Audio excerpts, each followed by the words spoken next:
என்னோட படத்துல வடிவங்கள்ல வந்து பாட்டு எழுத போய் தான் டைரக்டர் ஆனது. யாருலயும் நான் 2 பாடல் நான் தான் எழுதுனேன். ஆனமேல அம்பாரியா, ஆக்ஷன் கிங் அர்ஜுனுக்கு டைட்டில் கொடுத்தேன். பின்னாடி ராமராஜனுக்கு கூட மக்கள் நாயகன்னு நான் டைட்டில் கொடுத்தேன்.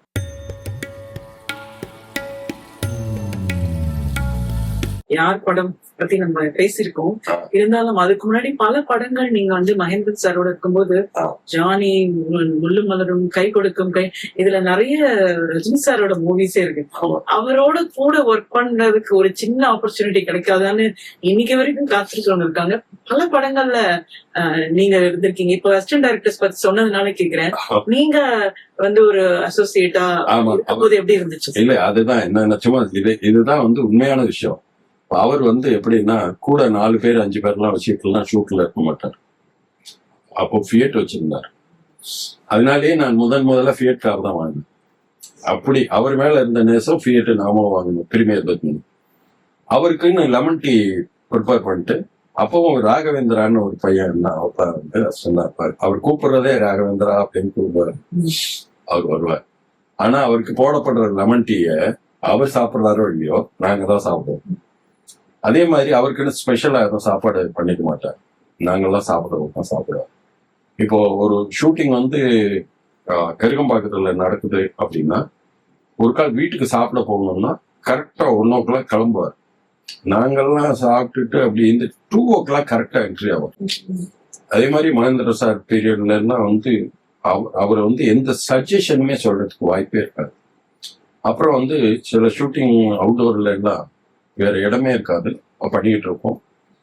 நான் வந்து ஸ்லோ ஈட்டர், அவர் ரொம்ப ஃபாஸ்டா சாப்பிடுவாரு. சாப்பிட்டுட்டு எங்கேயாவது ஒரு 5 நிமிஷம் காலை நீட்டி ஓய்வெடுக்கணும்னு நினைப்பாரு. வேற எதுவுமே தேட மாட்டார். அப்போ கண்ணன் தான் வந்து ரொம்ப லேட்டா சாப்பிட்டு இருந்துருப்பாரு. அப்படியே தலை வச்சு அப்படியே படுத்துப்பார். அப்பெல்லாம் எனக்கு வந்து காடி இல்லாம இருந்த காலகட்டமும் உண்டு. இப்போ ஜானி ஒர்க் பண்றப்பெல்லாம் எனக்கு காடி கிடையாது. நான் டைரக்டர் ஆன பிறகுதான் அந்த தாடி வந்து அடையாளம். அப்பெல்லாம் வந்து சும்மா ஒரு நாள் ஷேவ் பண்ணலைன்னா கூட ஏற்கனவே அப்படி பர்சனலா ரொம்ப இதுவா. அதே மாதிரி கை கொடுக்கும் கையில ஒரு சம்பளம் பிரச்சனை அப்படின்னு வந்தப்போ அதுல கரெக்டா வாங்கி கொடுக்கணும் அப்படின்றது. அவர் வீட்டுக்கு நான் போயஸ் கார்டன் போனாலே 2 இடத்துக்கு, இளையராஜா வீட்டுக்கு போனாலும் சரி, உள்ள போனாலும் அருமையான ஃபில்டர் காஃபி மணக்க சாப்பிடுவேன். ராஜா சார் வீட்டுல வந்து இவன் வந்து அப்பதான் சின்ன வயசுல பியானோ அப்படியே வாசிச்சு பிராக்டிஸ் பண்றது வழி காதுல. இங்க வந்து அப்படியே ஒரு ஸ்லோகம் அப்படியே வியாபிச்சிருக்கும் அந்த வீடு பூரா. அதுவே ஒரு குட் வைப்ரேஷன் இருக்கும். வெளியில ஒரு 100 பேர் வெயிட் பண்ணுவாங்க. டெய்லி நான் போறப்ப பார்த்துருக்கேன். நாள் கொண்டாந்து மருந்து சீட்டு கொடுத்தாங்கன்னா ஒன்லி மெடிசன் மட்டும் வாங்கி அடுத்த நாள் டிஸ்ட்ரிபியூட் பண்ணுவாங்க. அதுக்குன்னே கரெக்டா ஆட்கள் இருக்கு. அதாவது யாரும் வந்து மிஸ்யூஸ் பண்ணக்கூடாது, ஆனா ஹெல்ப் பண்ணணும் அப்படின்றத அங்க போயஸ் கார்டன்ல ரஜினி சார் வீட்டுல வழக்கமா இருக்கும். அந்த மாதிரி காலகட்டத்துல அவர் கூட பழகுற வாய்ப்பு கிடைச்சதுனால இப்போ வந்து வேற இப்போ இன்னைக்கு இருக்கிற அசிஸ்டன்ட் டைரக்டர்ஸ்க்கு கிடைக்காத ஒரு நட்பு வந்து அவர்கிட்ட கிடைச்சது. ஆக்சுவலா பார்க்க போனா மீண்டும் கோகிலான்ற படம் நாங்க தான் பூஜை போட்டோம் கமல் சார். நான் அட்வான்ஸ் எல்லாம் வாங்கினேன். Shop Chitra Srinivasan sir produce பண்றதா இருந்தது, ஸ்ரீதேவி அம்மா நடிக்கிறதா இருந்தது. ஆனா நாங்க அது பண்ணல. அப்புறம் ஜானியில தானே வந்து ரஜினி சார் வந்து டியூவல் கேரக்டர் பண்ண. ஆமா, தொட்டப்பட்டால இப்போ நாங்க இப்போ ஹாசினி, நானு இல்ல ஹாசினி வந்து அசோக்குமாரோட அசிஸ்டன்ட், சிவாசினி. எல்லாரும் வந்து ஃப்ரெண்ட்ஸ்ன்னா இப்போ 4 பேர் ஆம்பளைங்க மாதிரி அப்படியே தான் ஃப்ரெண்ட்ஸ் ஆகும். 11 மணி வரைக்கும் பேசிட்டு சாப்பிடுவோம். ரஜினி சார் வந்து ஒரு பர்த்டே செலிப்ரேஷன் முத நாள் நைட்டு ஒரு 12 மணி ஆச்சு, கேக் வெட்டி கொண்டாடிட்டு எல்லாம் வந்து இருந்த. சரி சார் காலையில லேட்டா எழுந்திருப்பாரு, அதுவும் தொட்டப்பட்டா அப்படின்னு நினைச்சோம்னா ஃபர்ஸ்ட் அவர் தான் ஒரு தும்பப்பு மாதிரி அப்படி நல்ல லேர்னு அப்ப ஷர்ட் போட்டு அப்படி பட்டை போட்டு அப்படி வந்து நிற்பாரு. எந்த காலகட்டத்திலையும் அவர் வந்து ஒர்க்குக்கு இடைஞ்சல ஒரு நாள் இருந்ததில்லை. அதே மாதிரி ஒர்க்கு போயிட்டு இருக்கிறப்ப ஜானி டைம்ல எல்லாம் மார்னிங் வந்து ஒரு காலையில ஒரு பிரேக்ஃபாஸ்ட் கொடுத்த பிறகு பாப்பாரு, ஏன் எல்லாருக்கும் ஒரு சூப் கொடுக்கலாமே, அப்புறம் இந்த பிரேக்ஃபாஸ்ட் கூட ஸ்வீட் கொடுக்கலாமே, ஒரு மதிய சாப்பாட்டுல பாயசம் கொடுக்கலாமே, இப்படின்னுலாம் சொல்லுவாரு. அதுல எல்லாம் ரொம்ப கவனமா இருப்பாரு. அதனாலதான் வந்து மகேந்திர சார்னா அவருக்கு ரொம்ப பிரியம் இல்லையா. பாலச்சந்தர் சார் வந்து உங்களுக்கு பிடிச்ச டைரக்டர் யாருன்னு கேட்கறப்போ எனக்கு மகேந்திர சார் தான் அப்படின்னு நல்ல ஓப்பனா சொன்னாரு. யார் படம் முடிச்சு அந்த வெற்றி விழாவை வந்து அவரை வச்சுதான் பண்ணணும்னு பிளான் பண்ணி ஆக்சுவலா அவர்கிட்ட சொன்னதும் ஒத்துக்கிட்டாரு. சேம்பர்ல ஃபங்க்ஷன் டேட், அந்த ஃபங்க்ஷன் நடக்கிற அன்னைக்கு எனக்கு நான் அடுத்து பண்ணிக்கிட்டு இருந்த கண்ணே கனி முதல்ன்ற படம், சாஜ் ப்ரொடக்ஷன் படம், அது MSV மியூசிக், பாட்டு நான் எழுதுறேன், வாணிஜரம் அன்னைக்கு பாடுறாங்க. 2 மணிக்கு ஆரம்பிச்சது, லேட் ஆயிடுச்சு. இன்னொரு இடத்துல உன்னை ஒன்று கேட்பேன்னு ஷூட்டிங், மோகன் அமலா, இது ரகுமான் அமலா சுஜாதா, அது மோகன் அமலா, இந்த 3 ஒரே நாள் நடக்குது யார் வெற்றி விழா. அப்போ ஷூட்டிங் ரெக்கார்டிங் எல்லாம் முடிச்சு நான் வந்து ஒரு அரை மணி நேரம் லேட்டா போற மாதிரி ஆயிடுச்சு. அவர் 6 மணிக்கே வந்துட்டார். போனதும் எனக்கு ஒரு மாதிரியாகி, சார் அப்படின்னு, எனக்கு நான் பரவாயில்ல இதெல்லாம் என்ன எப்படி அந்த யார் ஷூட் பண்றப்போ ஒரு ஜென்ரேட்டர் கேமரா 2kV 1kV வச்சு பனால் பண்ண முடியல. அப்பவும் அவர் டென்ஷன் ஆகல, இப்போ அதெல்லாம் பரவாயில்ல. அன்னைக்கு ஆனா மேடையில அறிவிச்சாரு, இந்த மாதிரி வந்து நான் ஒரு படம் கொடுக்குறேன், டேட் கொடுக்குறேன்னு. அதுக்கப்புறம் கதை போய் சொல்றதுக்கு போறப்ப அவருக்கு மாவீரன் ஒரு படம் பண்ணி அந்த படம் சரியா போகுது, சொன்ன படம், அது மிஸ் ஆச்சு. ஆனா ஒரு 30 வருஷம் கழிச்சு அந்த வேர்டை காப்பாத்துற மாதிரி தானு சாருக்கு ஒரு படம் பண்ணி கொடுத்தார். அன்னைக்கு ஸ்டேஜ்ல கொடுத்த கபாலின்ற பேர்ல படம். தானு சார் வந்து சூப்பர். ஆமா, தானு சார் வந்து எப்பவுமே வந்து எல்லாத்துலயுமே நட்புல, அந்த இதுல வந்து விளம்பரத்துறையில, அதே மாதிரி டெக்னீஷியனுக்கு கொடுக்குற மரியாதை எல்லாமே. அப்பவே 30-40 24 ஷீட் யாருக்கு ஓட்டுனுச்சு போஸ்டர், வேற யாரும் ஆர்டிஸ்ட் கிடையாது, ஒன்லி லெட்டரிங் மட்டும், யாருன்ற லெட்டரிங், அவ்வளவுதான். ஒரு பிளாக் பேக் ட்ராப்ல அந்த லெட்டரிங் இருக்கும்.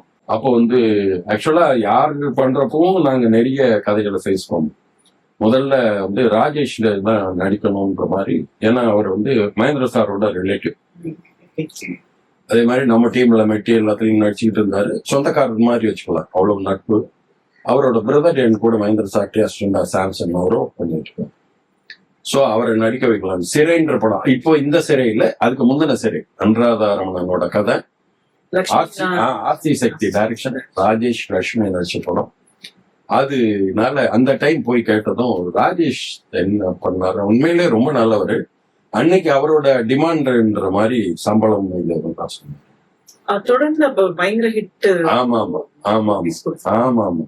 அப்போ என் கை பிடிச்சி டான்சர் வெளில எடுத்துட்டு இருந்தாரு. இவ்வளவு சொந்தக்காரர் நெருங்கினவங்கெல்லாம் சொல்றேன், அவரு இப்படி பண்றாரு.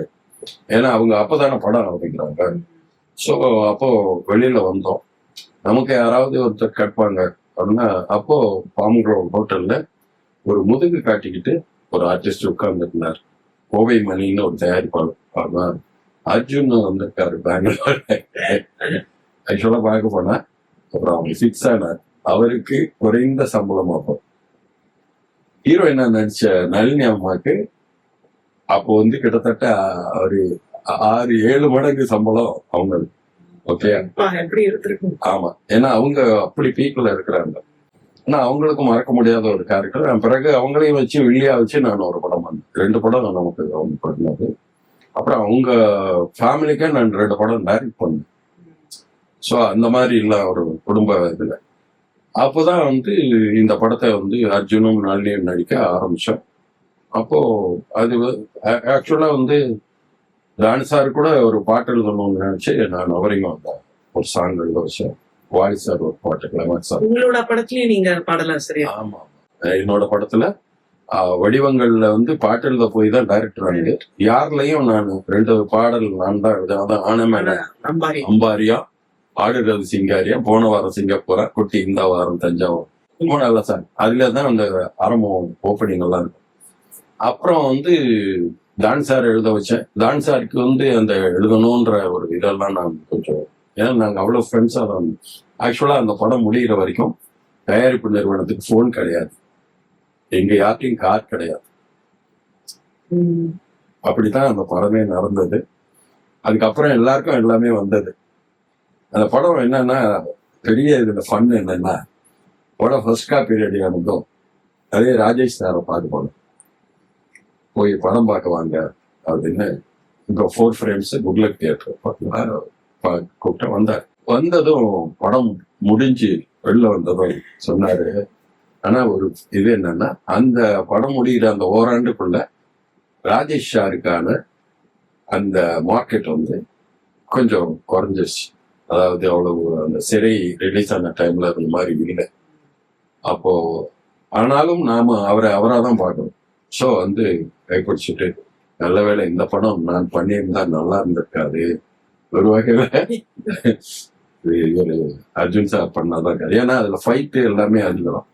இதையெல்லாம் விட அற்புதம் என்ன நடந்துச்சுன்னா, அந்த படம் வெளியாகிற டைம்ல டான்ஸாருக்கு இருந்த பொருளாதாரத்தை இன்னும் கொஞ்சம் உயர்த்தினது அர்ஜுன் பண்ணதுனால. ஏன்னா ஒரு மார்க்கெட் தெலுங்குல உருவாயிடுச்சு அர்ஜுனுக்கு. அப்போ இதோட டப்பிங் ரைட்ஸ் 11.5 லட்சத்துக்கு போச்சு. ஸோ அது ரிலீஸ் டைம்ல ரொம்ப ஹெல்ப் பண்ணிச்சு. ஒரு கால் ராஜேஷ் பண்ணியிருந்தா அதெல்லாம் கிடைச்சிருக்காரு. அதே மாதிரி ஆக்ஷன் கிங் அர்ஜுனுக்கு டைட்டில் கொடுத்தது. பின்னாடி ராமராஜனுக்கு கூட மக்கள் நாயகன்னு நான் டைட்டில் கொடுத்தேன். அப்புறம் அதுவும் கேட்கணும்னு நினைச்சது, இவன் இந்த பயணம் வந்து மூவில நிறைய நீங்க பண்ணிருந்தாலும் ராமராஜன் அவர்களுடையும் அவங்களோட பயணம் அதுவும் எல்லாமே வந்து, அதாவது ஒவ்வொரு காலகட்டத்துல அதுவா நிகழும். எப்படின்னா, இந்த படம் பண்ணிட்டு உன்னை ஒன்று கேட்பேன் பண்ணிட்டு கண்ணே கனிமதி பண்ணிட்டு ஒரு சின்ன கேப்ல திரும்ப நண்பர்கள் சேர்ந்து ஒரு படம் பண்ணலாம், சொந்த படம் மாதிரி அப்படின்றப்போ அதை யாரை வச்சு பண்ணலாம்னா, அப்போ அந்த டைம்ல ரகுவரன் வந்து ஒரு மைக்கேல் ராஜ்ன்ற படம் ரிலீஸ் ஆகி ரகுவரனை வந்து எங்கிட்ட அழைச்சிட்டு வந்திருக்கார் ஸ்ரீஸ் ரவி. அப்போ நம்ம கிட்ட வந்து வாய்ப்பு அதெல்லாம் கேட்டவர் சின்ன போனா அவருக்கு கொஞ்சம் சரியா வரல. ஏன்னா படம் ஓடுற டைம்ல ஒரு 10 பேர் சுழிஞ்சுக்குவாங்க. அப்போ சின்ன பூவை மேல பேச ரிலீஸ் ஆச்சு. சரி ராம்கி கேட்கலாம் அப்படின்னா ராம்கியும் சரியாகும். நான் வெக்ஸ் ஆகி ஒரு ரோட்ல காரை நிறுத்திட்டு உண்மையிலேயே இப்படி யோசிச்சு இப்படி படம் ஆரம்பிக்கலான்னா ஒரு ஹீரோ நமக்கு பாட்டுல யோசிக்கலை என்றப்போ என் பக்கத்துல இருந்த ஒருத்தர், சார் நீங்க தான் நளினியை வச்சு படம் பண்ணீங்க, நளினியோட ஹஸ்பண்ட் ராமராஜன் இருக்காருன்னு. அவருக்கு இப்ப சமீபத்துல 2-3 படங்கள் ஓடல. அப்போ கிராமத்து மின்னல்னு ஒரு படம், ரேவதி கூட நடிச்ச படம், இப்படியே ஒரு 2-3 படங்கள். அதனால அவர் டேட் ஈஸியா கிடைக்கும். நளினி சொன்னாங்கன்னா, அதாவது அந்த டைம் வந்து செண்பகமே ரிலீஸ் ஆகல, கரகாட்டக்காரன்லாம் ரிலீஸ் ஆகல. அதுக்கு முன்னாடி செண்பகமே வந்து அண்டர் ப்ரொடக்ஷன் அப்படி இருக்கு. கரகாட்டக்காரனுக்கான ஆயத்தங்கள் இதெல்லாம் இருக்கு. அப்போ இந்த காலகட்டம் என்கிட்ட ஈஸியா நடக்கும்னு சொன்னாங்க. உண்மையிலேயே போய் கதையோட ஃபர்ஸ்ட் ஆஃப் மட்டும்தான் சொன்னேன். போனதுமே அவ்வளவு ரெஸ்பெக்ட் கொடுத்தாரு, அன்பா இருந்தாரு. வேற முழு கதையே சொல்லல. சார் கதை நல்லா இருக்கு சார், எப்ப சார் நம்ம இப்ப போயிடலாமா சார் ஷூட்டிங் அப்படின்னா, அதுவே நமக்கு சரி பார்க்கலாம், உண்மையிலே அவரை வச்சு பார்ப்போம் அப்படின்னு சொல்லிட்டு ஏவிஎம். அப்போ நிஷாந்திய ஹீரோயினா போடலான்னா, நிஷாந்திக்கு அப்போ கொஞ்சம் பெரிய அசிஸ்டன்ட் ஒரு வேல்யூ இருந்துச்சு. சரின்ட்டு நிஷாந்தி ஹீரோயின் அப்படின்னு பிக்ஸ் பண்ணிட்டு சரவணன் சார்ட்ட போகணும். அவரை எப்பவுமே கூப்பிடுவேன், பேர் விஜயாமாவை கூப்பிடுவேன், அவரை கூப்பிடுவேன். என்னோட படங்கள் தொடக்க விடாது. போனவங்க சரவணன் சார்ட்ட ராமராஜன் ஹீரோன்னு, யார் ஹீரோயின் மாதிரி நிஷாந்த். அப்போ அவர் சொன்னாரு, ராமராஜன் சாருன்னா அதுக்குதான் பிசினஸ் நடக்கணும், நிஷாந்திக்கு என்ன சம்பளம்னா ஒரு 1.5 லட்சம் ரூபாய் அப்படின்னு அப்போ இருந்தது. அது எதுக்கு 1.5 லட்சம் ரூபாய், ஒரு நியூ ஃபேஸ் வராங்க, ஒரு 10-15,000 ரூபாயில பண்ணிக்கலாம். யார் நியூ ஃபேஸ்ன்னு கேட்டேன். கௌதமின்னு ஒரு நியூ ஃபேஸ். கௌதமின் நியூ ஃபேஸ் அவங்க ரஜினி சாரோட நடிக்க போறாங்க. அந்த படம் வந்து ரீமேக். அது வந்து ஹிந்தியில பிரமாதமா ஒண்ணு படம். அந்த படம் தமிழ்ல பிரமாதமா ஓடும். நீங்க இப்போ போய் கௌதமின்னா பிக்ஸ் பண்ணிருங்க, ராமராஜன் கௌதமியே போறோம், எதுக்கு அவ்வளவு செலவு பண்றீங்க, இப்படி ஒவ்வொருத்தர் வழிகாட்டுவாங்கன்றது சொல்றேன். சரவணன் சாருக்கு இதெல்லாம் சொல்லணுன்றது, ஆனா நல்ல செய்வார் அவர் எப்பவுமே. அந்த மாதிரி நான் இந்த மாதிரி கேட்டு திருந்தனதும் உண்டு, திருந்தாத கதைகளும் உண்டு. சில பேர் சொல்லி, ஒரு தடவை பிரகாஷ் ராஜ் எனக்கு சொல்லி அவர் சொன்னதை கேட்காம அவஸ்தப்பட்டதும் உண்டு. இது வந்து சொன்னதை கேட்டேன், உடனே வந்து நிஷாந்தி வேணார், கௌதமி பண்ணலாம். ரஜினி சார்ட்ட பேர், அவர் இங்கதான் ஃப்ளோர்ல இருக்காரு, போங்க. போனதும் உடனே அவர் வந்து கௌதமி மேனேஜருக்கு தகவல் கொடுத்தார். கண்ணன் வராரு, இந்த மாதிரி வந்து பண்ணி கொடுப்பேன் அப்படின்ட்டு. அவர் எப்பவுமே நல்ல செய்வார். ஆனா ஒண்ணு கேட்பார், படத்தை முழுசா முடிப்பாங்களான்னு. நான் தான் ப்ரொடியூசர் அப்படின்றதெல்லாம் அவருக்கு சொல்லவே இல்லை. முடிச்சிருவாங்க சார் அப்படின்ட்டு. கௌதமி வந்தாங்க. அந்த படம் அதான் ஃபேட். அந்த படம் நடந்துகிட்டு இருக்கிறப்போ ஒரு பணம் வந்து எல்லாரும் ஃப்ரெண்ட்ஸ் ஒன்னா சேர்ந்து பண்றோம். என்எஸ்சி பேர்ல ஒரு மிகப்பெரிய இது ராமநாதன் சார் யூனிட் கருமாரி பண்ண சமயம் ஒரு ஃபண்டு கொடுத்தாங்க. நீங்க இந்த படத்தை விற்கிற டைம்ல எங்களுக்கு பிடிச்சிருந்துச்சுன்னா என்எஸ்சி வாங்கிக்கோ, வட்டியே நீங்க கொடுக்க வேண்டாம். இல்லைன்னா நீங்க யாருக்கு வேணாலும் கொடுத்துங்க, இன்ட்ரெஸ்ட் கொடுக்கணும். இது நிறைய நடக்கிறது சினிமா. அப்ப சரி பரவாயில்ல அப்படின்ட்டு அந்த ஃபண்டை வாங்கி ஃப்ரெண்ட்ஸுங்க நாங்கள் எல்லாம் சேர்ந்து அப்படியே ஆரம்பிச்சு போயிட்டே இருக்கு. செண்பகமேஷன் போயுமே ரிலீஸ் ஆயிடுச்சு. சும்மா வந்து இடையில கேப்பா இருந்த ராமராஜனுக்கு செண்பகமேஷன் போயுமே ஒரு பிரைஸ் கொடுத்தது. கொஞ்ச நாள்ல குருசிஷன் ரிலீஸ் ஆயிடுச்சு. இந்த பக்கம் ஷார்ட் வச்சுட்டு இந்த பக்கம் பிசினஸ் பேச ஆரம்பிச்சேன். அந்த அளவுக்கு, அதாவது சிலது எப்படி நல்லது நடக்கும்ன்றதுக்கு அது அப்படியே எல்லாம் அமைய ஆமா. அடுத்தடுத்து அவர் ராமராஜன் சார்ட்டையும் ஒரு நல்ல பழக்கம். அவருக்கு வந்து நான் வந்து சாங் பண்றது, இப்ப எனக்கு பாட்டு சாங் பண்றது வந்து ஒரு அல்வா சாப்பிட்ற மாதிரி சாங் ஷூட் பண்றது. சீனை விட அதுல ஒரு நம்ம பிடிச்ச ஒரு உணவு சாப்பிட்டா அப்படி சாப்பிடுவோம், அப்படி ஒரு விருந்து மாதிரி சாப்பிடுவோம் பாட்டு எடுக்கிறது. அதனால அவருக்கு ரொம்ப பிடிக்கும்.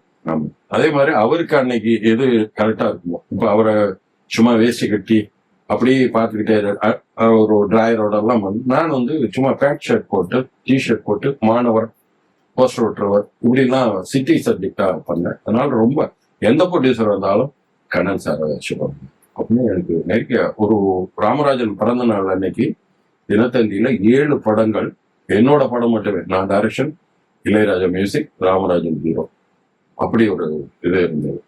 அதுல 2-3 படங்கள் ரிலீஸ் ஆச்சு. ஆனாலும் அவருக்கு மக்கள் நாயகன்ற பட்டம் நாம தான் பண்ணது. அதே மாதிரி இன்னைக்கும் அந்த நட்போட தான் அந்த ராமராஜனோட இது இருக்கு. அவருக்காக அவர்னாலேயே நான் மறைந்த முதலமைச்சர் சிஎம் அவங்க ஜெயலலிதா அம்மா வீட்டுக்கெல்லாம் போயிருக்கேன். ஆடியோ ரிலீஸுக்கு இன்வைட் பண்ணியிருக்கோம். அந்த இதெல்லாம் அவர் தான் கிடையாது. எனக்கு இப்ப இன்னைக்கு வரைக்கும் எந்த அரசியல் சார்பும் கிடையாது. அந்த டைம்ல எல்லாருமே ஸ்டாலின் சாரோடவும் நான் க்ளோஸா இந்த ஒரு இது பேசி எல்லாம் பண்ணியிருக்கேன். உதயநிதி சாரோட இப்ப இன்னைக்கு நடிச்சு அந்த படம் சூப்பர் ஹிட். அருள்நிதி சாரோட 2 படத்துல அப்பாவை நடிச்சுட்டேன். பணத்தை என்னோட காரோட பேக்ல ஸ்டெப்னி மேல ஒரு இந்த கவர்ல போட்டு அப்படி கட்டி போட்டு கொண்டு வந்து எல்லாருக்கும் பிரிச்சு கொடுத்தேன். இது இறைவன் தூவிய மரண விதை, இறந்தும் தொடரும் புதிய கதை, ஜஸ்ட் ரிகலெக்ட் பண்றேன். சூப்பர். அப்படியே அப்பெல்லாம் மெஸ்மரைஸ் பண்ண மாதிரி 90s கிட்ஸோட ஃபேவரட் ஆச்சு.